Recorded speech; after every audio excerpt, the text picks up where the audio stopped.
আমি টেঙাখাট অঞ্চলত অহা জানুৱাৰী মাহৰ 17, 18, 19, 20, 21, 22 তাৰিখে তৃতীয় টাই জনগোষ্ঠীয় সাংস্কৃতিক সমাৰোহ উদযাপন কৰিবৰ কাৰণে সিদ্ধান্ত গ্ৰহণ কৰিছোঁ।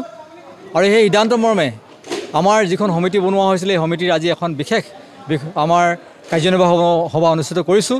এই কাৰ্যনিৰ্বাহী সভাতে আমি এই গোটেই বিষয়বিলাক পুংখানুপুংখভাৱে আমি আলোচনা কৰিছোঁ। বিভিন্নজনে তেখেতলোকৰ মতামত দাঙি ধৰিছে। সকলোৰে মতামত আমি আন্তৰিকতাৰে গ্ৰহণ কৰিছোঁ আৰু সকলো দিহা পৰামৰ্শৰে আমি কামখিনি কৰিবৰ কাৰণে আগবাঢ়িছোঁ। গতিকে আজি এই সভাতে আমাৰ বহুকেইজন ব্যক্তি আমাৰ উপস্থিত আছিল। ডক্টৰ হেমন্ত গগৈ ডাঙৰীয়া, ডক্টৰ অতুল বৰগোহাঁই ডাঙৰীয়া প্ৰমুখে বহু পণ্ডিতসকলো আজি উপস্থিত হৈছিল। গতিকে তেখেতসকলক আমি ধন্যবাদ জ্ঞাপন কৰিছোঁ। লগতে আজি এই সভাত বিভিন্ন বিষয় যেনেকৈ আলোচনা হৈছে, বিশেষকৈ আজি এখন বিত্তীয় উপসমিতি আমি গঠন কৰিছোঁ। লগতে আমাৰ আন্তঃৰাষ্ট্ৰীয় পৰ্যায়ৰ পৰা আন্তঃৰাষ্ট্ৰীয় যিখন আমাৰ যুৱ মহোৎসৱ হ'ব, যুৱ মহোৎসৱ আন্তঃৰাষ্ট্ৰীয় পৰ্যায়ৰ পৰা কেনেধৰণে তেখেতলোকে অংশগ্ৰহণ কৰিব, তেখেতলোক ক'ৰ পৰা আহিব, এই বিষয়টো আলোচনা কৰা হৈছে। লগতে যিসকল অতিথি আমাৰ আহিব তেখেতসকলে ক'ত থাকিব, আমি আশা ৰাখিম যে এই অঞ্চলৰ ৰাইজে তেখেতসকলক আতিথ্য দিব।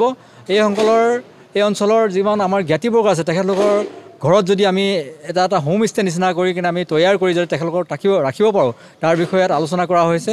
আৰু লগতে সাংস্কৃতিক দিশটোত আমি কেনেকৈ আগুৱাই লৈ যাম, আমি প্ৰতিখন গাঁৱতে আমাৰ উঠি অহা প্ৰজন্মই যাতে টাই সংস্কৃতিবিলাক জানে, টাই সংস্কৃতিবিলাক শিকে, টাই সংস্কৃতিৰ প্ৰতি আগ্ৰহীত হয়, তাৰ কাৰণে আমি কাম কৰিবৰ কাৰণে আমাৰ সাংস্কৃতিক বিভাগে দায়িত্ব লৈছে। গতিকে এই বিভিন্ন বিষয়বিলাক আলোচনা হৈছে। গতিকে এই বিভিন্ন বিষয়বিলাক আলোচনাৰ মাধ্যমে আজি আমি এটা কথাত উপনীত হৈছোঁ যে অহা যি জানুৱাৰী মাহত যি তৃতীয় সপ্তাহৰ পৰা অনুষ্ঠিত হ'বলগীয়া এই টাই জনগোষ্ঠীয় সাংস্কৃতিক সমাৰোহখন যে অত্যন্ত সুন্দৰভাৱে আমি উদযাপন কৰিব পাৰিম এয়া নিশ্চিত। গতিকে সকলোৰে সহযোগিতাত, সকলোৰে দিহা পৰামৰ্শৰ জৰিয়তে আমি এই কাৰ্যসূচী সাফল্যমণ্ডিত কৰি তোলাৰ ক্ষেত্ৰত আমি আগবাঢ়িছোঁ আৰু সমূহ ৰাইজৰ সহযোগিতা বিচাৰিছোঁ আৰু আমাৰ যিমান জ্ঞাতিবৰ্গ লগতে শুভাকাংক্ষীসকলৰ তেখেতলোকৰ দিহা পৰামৰ্শ বিচাৰিছোঁ। ধন্যবাদ।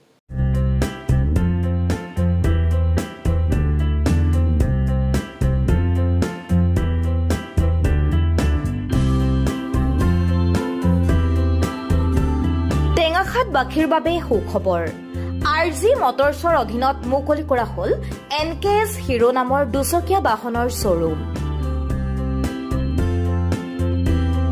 টেঙাখাটৰ এখন আগশাৰীৰ দুচকীয়া বাহন বিক্ৰীৰ প্ৰতিষ্ঠান নাম RG মটৰ্ছ।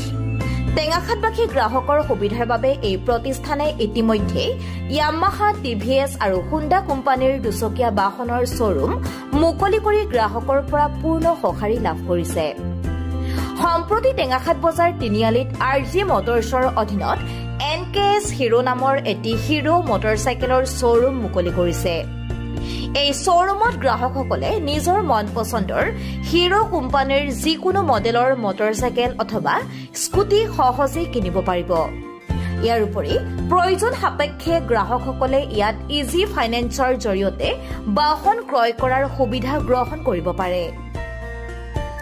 গতিকে পলম নকৰি RG মটৰ্ছৰ NKS হিৰোলৈ আহক আৰু আপোনাৰ সপোনৰ বাইকখন ক্ৰয় কৰক।